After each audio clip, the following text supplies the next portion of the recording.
ನಮಸ್ಕಾರ, ನವನಾರಿ ವ್ಲಾಗ್ಸ್ಗೆ ಸ್ವಾಗತ. ನನ್ನ ಜೊತೆ ಇವತ್ತು ಆರ್ಯನ್ ವೆಂಕಟೇಶ್ ಅವರು ಇದ್ದಾರೆ. ಸೊ ಕನ್ನಡದಲ್ಲಿ ಒಂದು ಪ್ರಾಮಿಸಿಂಗ್ ಆ್ಯಕ್ಟರ್, ಪ್ರೊಡ್ಯೂಸರ್, ಇನ್ನೂ ಹಲವಾರಿದೆ. ಸರ್, ನಿಮ್ಮ ಬಗ್ಗೆ ಒಂದು ಚಿಕ್ಕ ಪರಿಚಯ ಕೊಡಿ sir. Thank you madam. Thank you. ನಮ್ಮದು ಮೂಲತಃ ಬಂದು ಕನಕಪುರ. ಹಾಂ, ಹೇಳಿ ಸರ್. ಮೂಲತಃ ಕನಕಪುರ. ನನಗೆ ತುಂಬ ಇಷ್ಟ ಅಂದರೆ ಒಂದು ಫ್ಯಾಷನ್ ಡೈರೆಕ್ಷನ್ ಮಾಡಬೇಕು, ಓಕೆ. ಒಂದು ಫ್ಯಾಷನ್ ಮತ್ತು ನಾನು ಯಾವ ಮೂವಿಗೂ ವರ್ಕ್ ಮಾಡಿಲ್ಲ. ಮತ್ತು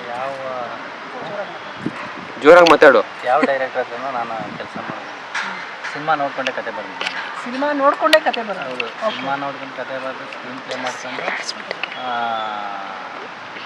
ಕತೆ ಬರೆದೆ ನಾನು. ಮತ್ತು ನಾವು ಕತೆ ಬರೆದು ಮತ್ತು ಇದು ಬಂದರೆ ನಾನು ಇನ್ನೊಬ್ಬರು ಡೈರೆಕ್ಟರ್ ಜೋರಾಗಿ ಹೇಳು. ಸಿನಿಮಾ ಮುಗಿಸ್ತು. ಸಿನಿಮಾ ಎಲ್ಲ ಕಂಪ್ಲೀಟ್ ಆಯಿತು. ನಾವು ಸ್ವಲ್ಪ ಪಬ್ಲಿಸಿಟಿ ಗೊತ್ತಿರಲಿಲ್ಲ, ಯಾವ ಥರ ನಮ್ಮ ಸ್ವಲ್ಪ ಪಬ್ಲಿಸಿಟಿ ಕಮ್ಮಿ ಆಯ್ತದೆ. ಅದು ಥಿಯೇಟ್ರಿಗೆ ಬಂದು ಹೋದ್ಮೇಲೆ ತುಂಬ ವೈರಲ್ ಆಯ್ತದೆ. ಸೊ ನೀವು ಹೇಳ್ತಿರೋದು ಮೈ ನೇಮ್ ಇಸ್ ಕೇಡಿ ಬಗ್ಗೆನಾ ಅಥವಾ ಯಾವ ಸಿನಿಮಾ? ಫಸ್ಟ್ ಸಿನಿಮಾ ಬಗ್ಗೆ. ಯಾವುದು ಸರ್ ನಿಮ್ಮ ಫಸ್ಟ್ ಸಿನಿಮಾ? ಇಂತಿ ನಿಮ್ಮ ಬೈರ. ಇಂತಿ ನಿಮ್ಮ ಬೈರಾದಲ್ಲಿ ನೀವೇ ಪ್ರೊಡ್ಯೂಸರ್, ನೀವೇ ಆ್ಯಕ್ಟರ್ ಕೂಡ? ಹೌದು. ಸೊ ಪಬ್ಲಿಸಿಟಿ ಕಡಿಮೆ ಆಯಿತು, ಆ ಮೂವಿ ಅಷ್ಟೊಂದು ಸಕ್ಸಸ್ ಸಿಗಲಿಲ್ಲ ನಿಮಗೆ? ತುಂಬ ಸಕ್ಸಸ್ ಸಿಕ್ತು. ಓಕೆ. ದುಡ್ಡು ಬಂದಿಲ್ಲ, ದುಡ್ಡು ಬರಲಿಲ್ಲ, ಪಬ್ಲಿಸಿಟಿ ಮಾಡಿಲ್ಲ. ಓಕೆ. ಮತ್ತು ರಿಲೀಸ್ ಮಾಡಿಬಿಟ್ಟ, ಪಬ್ಲಿಸಿಟಿ ಮಾಡಿದೆ, ರಿಲೀಸ್ ಮಾಡ್ದ. ಮತ್ತು ಕೊರೋನಾ ಬಂತು ಆ ಟೈಮಲ್ಲಿ 2020. ಓಕೆ. ಆಮೇಲೆ ಏನಾಯಿತು, ನಾವು OTT ಕೊಟ್ಟು, ಯಾವುದೋ ಒಂದು OTT ಕೊಟ್ಟು ಅದು ತುಂಬ ಒಂದು ಬಿಟ್ ಕಟ್ ಮಾಡಿದ್ರು 3 ಮಿಲಿಯನ್, 4 ಮಿಲಿಯನ್, 5 ಮಿಲಿಯನ್ ಆ ರೇಂಜ್ ಬಂತು. 1 ಮಿಲಿಯನ್, 3 ಮಿಲಿಯನ್, 5 ಮಿಲಿಯನ್ ರೇಂಜಿಗೆ OTT ನೋಡಿದ್ರು. 6 ಮಿಲಿಯನ್. ಸೊ ಯಾರ್ಯಾರು ಇಂತಿ ನಿಮ್ಮ ಬೈರಾ ಸಿನಿಮಾ ನೋಡಿಲ್ವೋ ಅವರೆಲ್ಲ ದಯವಿಟ್ಟು OTT ಪ್ಲಾಟ್ಫಾರ್ಮ್ಸಲ್ಲಿದೆ, ನೀವು ನೋಡಿ ಇವರ ಪ್ರತಿಭೆ ಏನು ಅಂತ ಆ ಫಿಲಮ್ ನೋಡಿದ್ರೆ ಗೊತ್ತಾಗುತ್ತೆ. ಸೊ ಇದಾಯಿತು ಕತೆ. ಆಮೇಲೆ ಈಗ ಕಲರ್ಸ್ ಕನ್ನಡ ಕೈ ಇದ್ದಾಗ ಏನು ಈ ಥರ ಹೋಗ್ತದೆ. ಆಮೇಲೆ ಇಲ್ಲಿ ಕಾಮೆಂಟ್ ಎಲ್ಲ ಯಾವಾಗ ರಿಲೀಸು ಬಂದು ಹೋಗ್ತದೆ. ಯಾವಾಗ ರಿಲೀಸು ಸೊ ಇವಾಗ OTT ಇದೆಯಾ ಸರ್?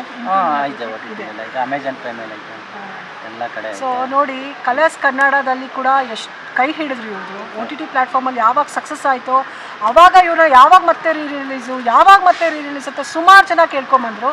ಸೊ ನೆಕ್ಸ್ಟ್ ಇವಾಗ ಮೈ ನೇಮ್ ಇಸ್ ಕೇಡಿ. ಹೌದು. ಸೊ ಯಾಕೆ ಇದೆ ಟೈಟಲ್? ಮತ್ತು ಏನಂದರೆ ಇದು ಲಾಸ್ ಆಯಿತು ಸ್ವಲ್ಪ. ಯಾವುದು?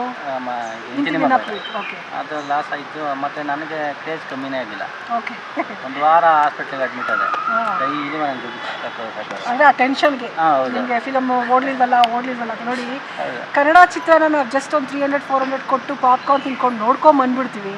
ಬಟ್ ಪ್ರೊಡ್ಯೂಸರ್ ಆಗಿ, ಆ್ಯಕ್ಟರ್ ಆಗಿ ಇವ್ರ ಲೈಫಲ್ಲಿ ಎಷ್ಟೆಷ್ಟೆಲ್ಲ ಕಷ್ಟ ಇರುತ್ತೆ ಅಂತ ಕೇಳಿ ನನಗೆ ನಿಜವಾಗ್ಲೂ ಐ ಆಮ್ ಶಾಕ್. ಬಿಕಾಸ್ ಅವರು ಹಾಸ್ಪಿಟಲ್ ಇದ್ದರು, ಗ್ಲೂಕೋಸ್ ಹಾಕಿಸ್ಕೊಂಡ್ರು, ಸಿನಿಮಾ ಚೆನ್ನಾಗಿ ಓಡಲಿಲ್ಲ ಅಂತ.